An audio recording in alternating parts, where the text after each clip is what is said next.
বিসমিল্লাহির রহমানির রহিম। আসসালামু আলাইকুম ওয়ারাহমাতুল্লাহি ওয়া বারাকাতুহু। প্রিয় বন্ধুগণ, সবাইকে শুভেচ্ছা জানাই মানুষের জন্যই মানুষ এমজেএম টিভিতে। আজকের বিশেষ আয়োজনে যা আছে প্রতিবেদন, বাংলাদেশের রাজনীতির ভবিষ্যৎ।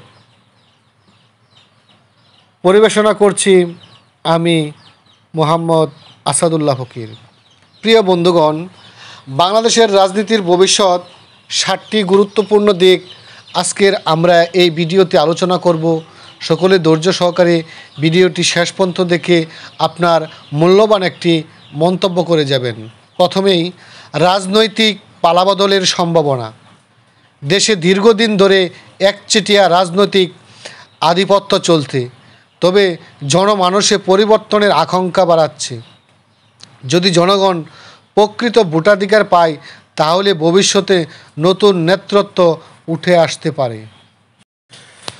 2. তরুণদের জাগরণ ও সচেতনতা।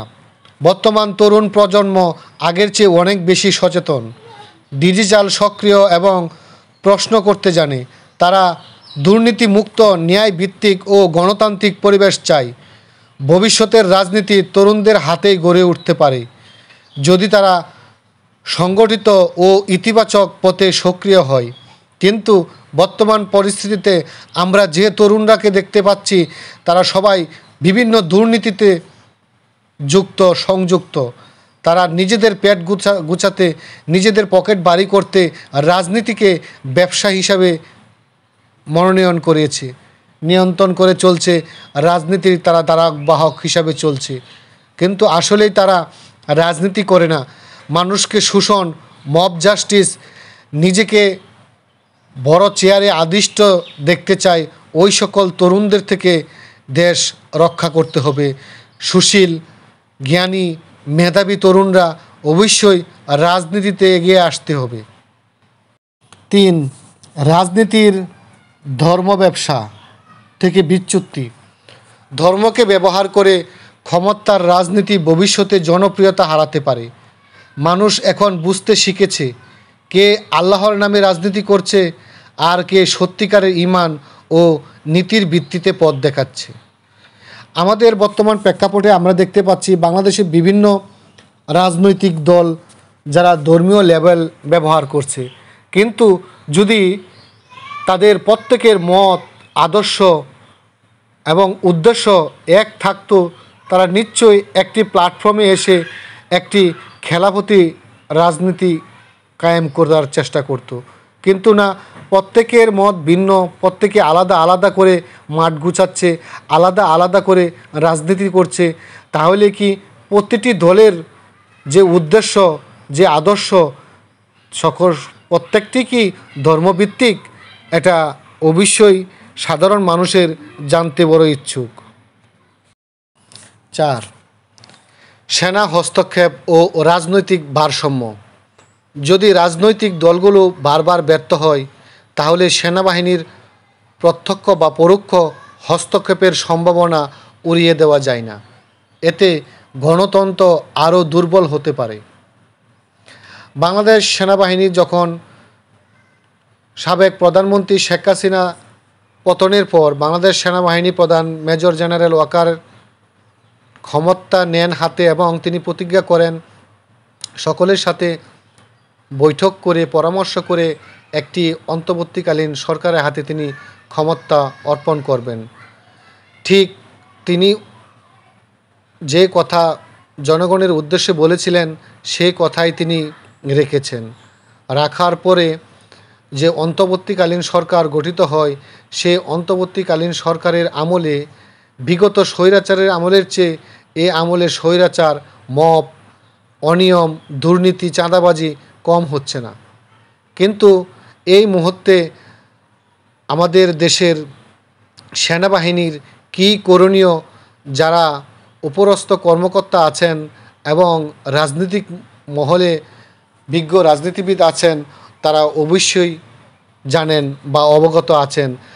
এখন এ দেশের জন্য কী করণীয়, আমি ছোট্ট মানুষ, ক্ষুদ্র মানুষ হিসেবে বলতে পারি যে এ দেশের জন্য যা করণীয় উপরস্থ সেনাবাহিনীর কর্মকর্তারা যেন তা করেন। কারণ দেশের বর্তমান পরিস্থিতি, রাজনৈতিক পরিস্থিতি, মানুষের কলহ দিন দিন বাড়ছে, যা সহিংসতার এক চরম পর্যায়ে পরিণত হচ্ছে। অচিরেই হয়তো এ দেশে গৃহযুদ্ধের আশঙ্কা বেড়ে যাবে, গৃহযুদ্ধের সম্ভাবনা তৈরি হচ্ছে। 5. বিকল্প নেতৃত্ব ও নতুন দল গঠনের সম্ভাবনা। বিদ্যমান বড় দুই দল আওয়ামী লীগ ও বিএনপি এর বাইরে বিকল্প শক্তি গড়ে ওঠার দাবি দীর্ঘদিনের। কেউ যদি বিশ্বাসযোগ্যতা, সততা ও দক্ষতা নিয়ে সামনে আসে, তবে ভবিষ্যতে নতুন রাজনৈতিক ধারার উত্থান সম্ভব। 6. গণতন্ত্র বনাম কর্তৃত্ববাদ। আগামী দিনে বাংলাদেশের রাজনীতি হয় আরও গণতান্ত্রিক হবে, না হয় আরও কর্তৃত্ববাদী হয়ে উঠবে। এটা নির্ভর করছে সংবিধান মানা, বিচার বিভাগীয় স্বাধীনতা এবং সুষ্ঠু নির্বাচনের উপর। 7. বৈশ্বিক রাজনীতির প্রভাব। ভারত, চীন, আমেরিকা এই দেশগুলোর ভূ রাজনৈতিক আগ্রহ বাংলাদেশের ভবিষ্যৎ রাজনীতিকে প্রভাবিত করবে। তারা যে দল বা সরকারকে তাদের স্বার্থের উপযোগী মনে করবে, তাকে সহযোগিতা করবে, এটাই বাস্তবতা। বাংলাদেশের রাজনীতির বর্তমান প্রেক্ষাপট খুবই খারাপ। কারণ বাংলাদেশ সাবেক প্রধানমন্ত্রী শেখ হাসিনার সরকারের পতনের পর বাংলাদেশের রাজনীতির এক মহা বিশৃঙ্খলা তৈরি হয়েছে।